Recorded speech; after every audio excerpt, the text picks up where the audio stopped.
At the family celebration, I froze as if struck by lightning.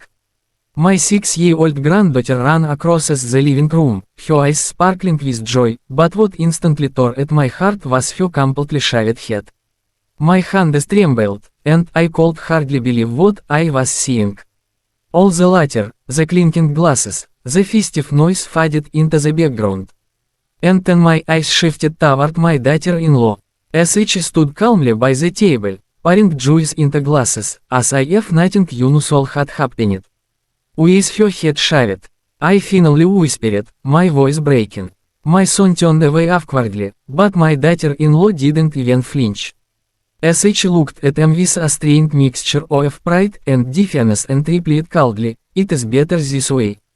It is easier, no less, no fuss with coming. And besides, higher grows back. Her words hit him like a knife. Easier, for her, my sweet granddaughter had always loved braids, colorful ribbons, and pretending to be a princess. How could they take that joy from her? The little girl noticed my gas, ran up, hugged my legs tightly, and whispered, Grandma, don't cry. Mommy said now I'm special. I bent down and stroked her head, the bare skin so soft and vulnerable under my hand. My heart ached. I wanted to scream, to demand answers, but I saw how everyone else at the party pretended nothing was wrong. Later continued, music played, but I felt like a storm was raging inside them. Later, when the noise subsided and the children went to play, I cornered my son in the kitchen. Why did you let her do this? I asked, my eyes full of tears. He said, avoiding my gaze. Mom, you don't understand. It is just higher, as she insisted it would be easier. And I didn't want to argue. You know how SH is. My disappointment in him was heavier than any words. How could he, her father, stay silent? But then I remembered, he had always been quiet, afraid of confrontation, while SHE, the daughter-in-law, was strong, stubborn, and sometimes harsh. That night I couldn't sleep. I kept seeing my granddaughter's innocent smile, trying to convince herself that everything was fine. But I knew in her little heart, SH wanted to feel like a beautiful princess, not like a boy punished for something.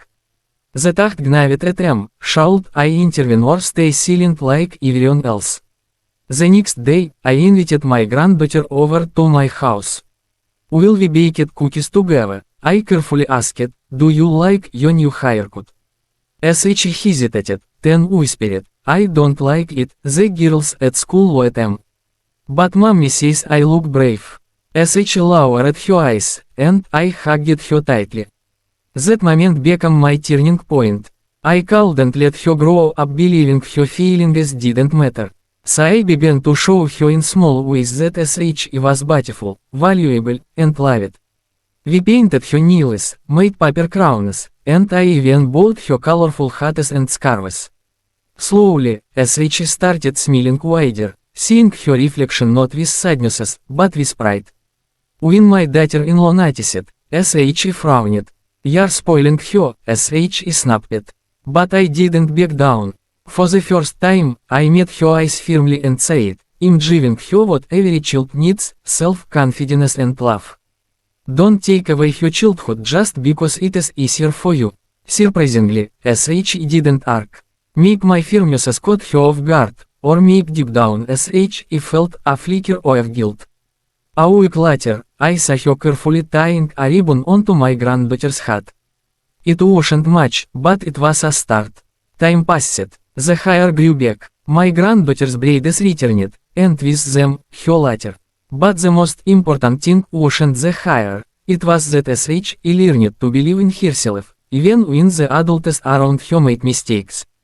At the next family celebration, SH ran into the room with two long braids bouncing and a crown SH had made from golden paper. Look, Grandma, I'm a real princess, SH shouted. I smiled through tears, realizing that sometimes children need not only parents but also someone who will fight quietly but firmly for their happinesses. Because in the end, love is not about convenience. Love is about seeing a child for who they truly are, and protecting that light inside them at any cost. And my granddaughter, with her paper crown and shining eyes, was living proof that no act of love, no matter how small, is ever wasted.